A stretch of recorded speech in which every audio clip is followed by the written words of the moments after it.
अस्सलाम वालेकुम दोस्तों, कैसे हो आप सब लोग? ठीक हो, खैरियत से हो? पाकिस्तान की जो कौम है ना, पाकिस्तानी कौम, पाकिस्तानी नेशन, पाकिस्तानी जितने भी है ना बेचारे मर्द औरतें, ये दुनिया की वाहिद कौम है, दुनिया की वाहिद पॉपुलेशन है जो अपने मुल्क में रह के अपनी मुल्क की आर्मी से मार खाते हैं डेली। मतलब देखो, आप इमेजिन करो कि पाकिस्तान की army capital city of Lahore, मतलब एक स्टेट का कैपिटल है वो, इस्लामाबाद जो हमारा फेडरल कैपिटल है, आर्मी नहीं देखती। एक तो होता है ना, आर्मी बॉर्डर पे किसी को पकड़ रही है, मार रही है, तो डाउट होता है कि यार इन्होंने शायद कोई आतंकवादी पकड़ा है, कोई दहशतगर्द पकड़ा है। ऐसा कोई चक्कर नहीं है। इस्लामाबाद पाकिस्तान का जो कैपिटल सिटी है, जिधर पाकिस्तान की पाकिस्तान में दुनिया की एम्बेसीज हैं, उधर इन्होंने नवंबर में, लास्ट ईयर नवंबर में शरेआम पाकिस्तानी अवाम पे शरेआम गोलियां चला के, कैपिटल सिटी में गोलियां चला के 18 लोग मार दिए थे। तो देखो, ये हमारे दुनिया में ना जो फील्ड मार्शल होते हैं, जैसे नेपोलियन एक फील्ड मार्शल था, या जॉर्ज वाशिंगटन अमेरिका का वो फील्ड मार्शल था। नेपोलियन था, हालांकि नेपोलियन तो शहनशाह भी था फ्रांस का।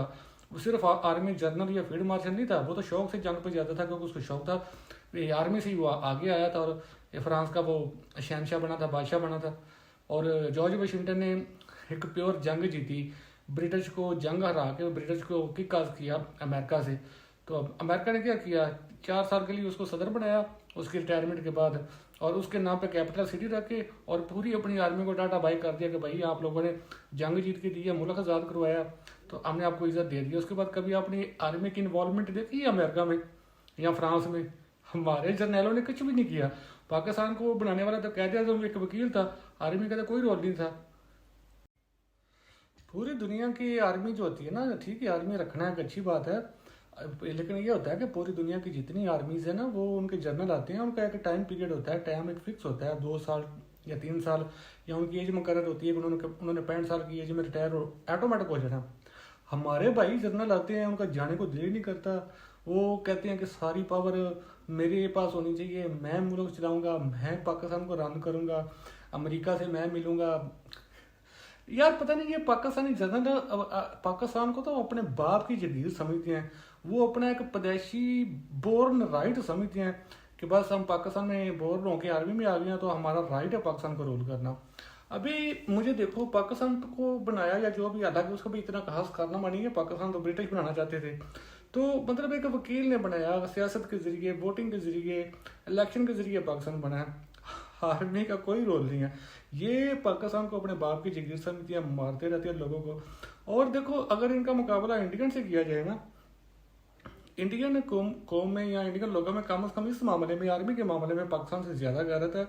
उनके जो भी उनके मिसाइल वगैरह हैं, या जो भी वो अपना कुछ लेते हैं, वेपन एटमी यानी कि फाइटर वेपन लेती है, तो वो अपने किसी योद्धा के नाम पे रखती हैं जो वाकई तारीख में है, या अपने किसी भगवान के नाम पे रखती हैं। हमारी आर्मी क्या करती है, ये कोई मिसाइल वगैरह बनाती है, पाकिस्तानी टैक्स पेयर के पैसे से सारे मिसाइल बनते हैं, लेकिन ये नाम उस मिसाइलों का रखते हैं चोरों लटेरों के नाम पे। गजनवी एक चोर था, ये सेंट्रल एशिया से आया था, उसका पाकिस्तान से तल्लक भी नहीं है। और महमूद गजनवी के नाम पे बनी हुई है मिसाइल पाकिस्तान के। महमूद गजनवी एक लूटर था, चोर था, तो उसके नाम पे बना हुआ है। बाबर के नाम पे बनी हुई है, यानी कि एक मिसाइल भी पाकिस्तानी बंदे के नाम पे नहीं है। इंडिया का आप देख लो, उनके ब्रह्मोस है, या जितने भी उनकी आकाश वगैरह, या मुझे सारे उनके मिसाइलों के नाम नहीं आते, पृथ्वी पृथ्वी चौहान सब बहुत अच्छा ही होता था। हमें जब मैं बच्चा था ना, स्कूल लाइफ में हमें पढ़ाया जाता था कि महमूद गजनवी ने ये कर दिया, मोहम्मद बिन कासिम ने ये कर दिया, तो हमें बड़ा जोश आता था कि यार हमारे मुस्लिम बंदे थे। अब आके सारी चीज़ों का पता चला कि वो तो इंडिया को लूटने आते थे। वो तो ये बेचारे हिंदुओं के मंदिर तोड़ने और मंदिर से मूर्तियां तोड़ के थे, और उसके साथ जो हीरे जवाहरात लगे होते थे, वो आते ही चक्कर में थे। अब्दाली क्या करने आता था, जब अफगानिस्तान में भूख पड़ जाती थी, भूखे मरने लगे लोग मर रहे होते थे अफगानी लोग, अब्दाली टोली बनाता था चोरों चक्कों की, वो आ जाता था दिल्ली पे।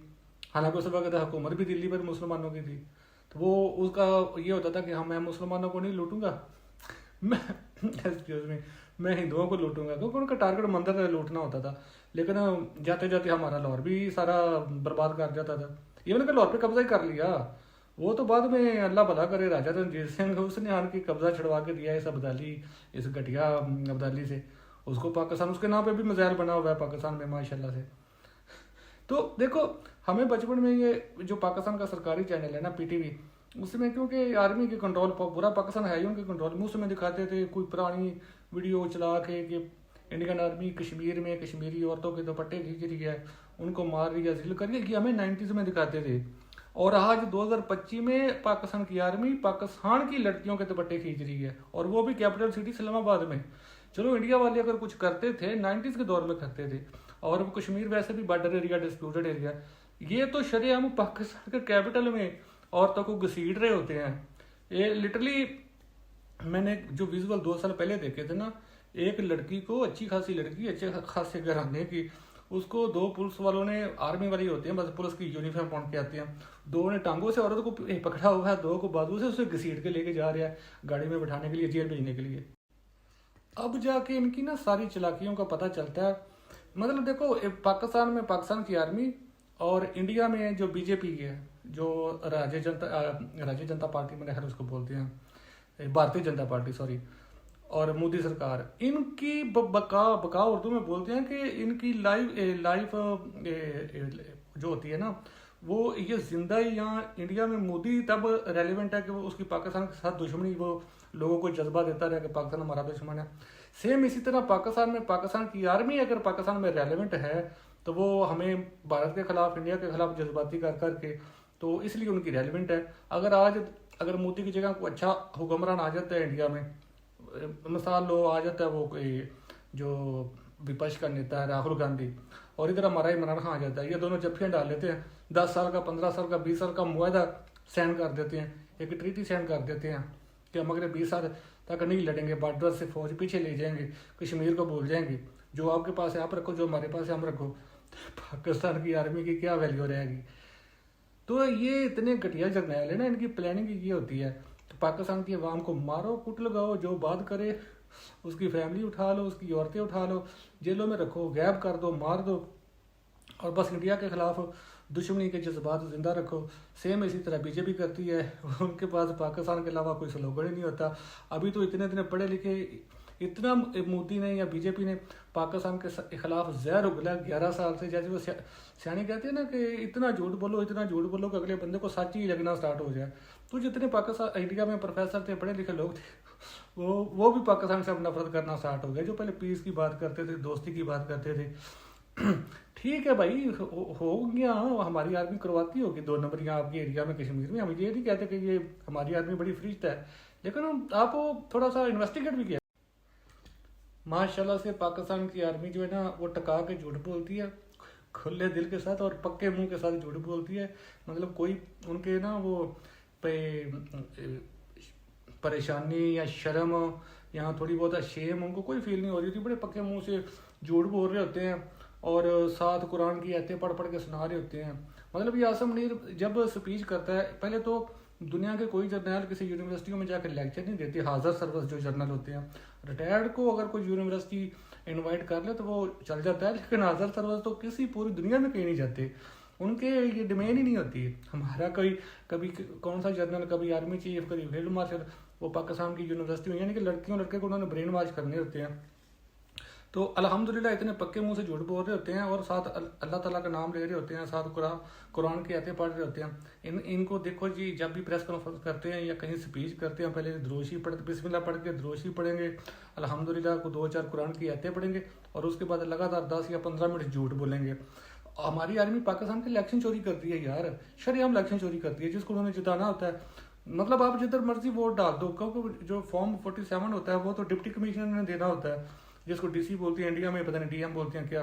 तो वो अब उसकी मर्जी है, उसके पास जो भी रिजल्ट है उसकी मर्जी है, उसने सिर्फ एक फॉर्म जारी करना है कि फलां बंदा जीत गया, फलां बंदा हार गया। उस फॉर्म 47 को आप चैलेंज ही नहीं कर सकते पाकिस्तान में किसी अदालत में, क्योंकि अदालत भी इनके कंट्रोल में है। तो इलेक्शन चोरी करते हैं, झूठ बोलते हैं। पाकिस्तान में इतने जहल, इतने तो नहीं कि थोड़े रह गए, 15% रह गए, 85% पाकिस्तान की आवाम की ना आंखें निकल रही हैं कि आर्मी हमारे साथ क्या 2 नंबरियाँ करती है या झूठ बोलती है। तो जो 15% है उनका बिलीव देखो, वो कहते हैं कि ये वो फौज है जिसने गजवा हिंद लड़नी है, मतलब इन चोरों चक्कों और झूठे इंसानों के साथ नबी सल्लल्लाहु अलैहि वसल्लम ने आन के खुद जंग लड़नी है, गजवा लड़नी है। तो मतलब इतने जाहिल लोग पाकिस्तान में भी। अब देखो पाकिस्तान के जर्नैल जो है ना वो कुरान को कैसे मिसलीड करते हैं, मिस यूज करते हैं पाकिस्तानी मासूम। क्योंकि अंधभक्त सिर्फ इंडिया में नहीं है, अंधभक्त सिर्फ हिंदू नहीं है, अंधभक्त मुसलमान भी हैं। और वो भी आर्मी भक्त हैं, वो भी बस आर्मी से करे सफेद करे आर्मी को हीरो मानते हैं। कुरान की एक आयत है, जब गजवा बदर हुआ था ना, मुसलमानों ने पहली जंग लड़ी थी मुशरिकीन मक्का के खिलाफ। तो एक तो मुशरिकीन ने मुसलमानों को नबी के साथ मक्का से निकाल दिया था, मतलब दर बदर कर दिया, उनके घरों से निकाल के वो कहीं सियासी पनाह लेके बैठे हुए हैं मदीना में आके। मदीना तो मुसलमानों का नहीं था, मदीना तो यहूदियों का था। तो ऊपर से उनके जो मुसलमानों के तजारती काफिले आते जाते थे वो लूट लेते थे मुशरिकीन, और जो पीछे मुसलमानों की जायदादें थी या जो भी प्रॉपर्टी थी उन पर कब्जा कर रहे थे। तो हज़रत हमजा और हज़रत उमर फ़ारूक डेली नबी वसल्लम से ये तकरार करते थे कि हमें लड़ना चाहिए, हमें जंग लड़नी चाहिए। तो नबी वसल्लम मना फरमाते थे। तो हज़रत उमर और हज़रत हमज़ा की यानी कि तकरार पे या ज़िद पे नबी वसल्लम ने मतलब जो भी दुआ की अल्लाह ताला से, तो तब अल्लाह ताला की वही उतरी थी जिसको अब पाकिस्तान की आर्मी यूज़ करती है। हालांकि वो कुरान की जो आयत थी ना वो उस वक़्त के लिए थी, उस वक्त जो स्पेसिफिक जिसे आप बोल सकते हो स्पेसिफिक टाइम था उसके लिए थी। क्योंकि नबी इजाज़त नहीं दे रहे थे जंग की, साहबी जिद कर रहे थे, तब अल्लाह ताला ने ये आर्डर दिया था। मुझे अरबी में तो आयत नहीं आती लेकिन उसका मफहूम मुझे याद है, क्योंकि मैंने पाकिस्तान में हर दुकान पे हर जगह पे ये पोस्टर लगे हुए देखे थे, तर्जमा ही हमें याद रहता है। वो आयत ये थी कुरान की कि रब ने कहा मोमनो कताल करो तुम, काफरों को जीना महाल करो तुम। सिर्फ उस दौर के मुशरिकीन, क्योंकि वो मुसलमानों को तंग कर रहे थे, मार रहे थे। तो ये हमारी आर्मी ये शो करती है कि ये आयत हमेशा के लिए काफरों के लिए है। किसी मासूम चाहे वो काफर है, किसी मासूम का कदर कौन करता है।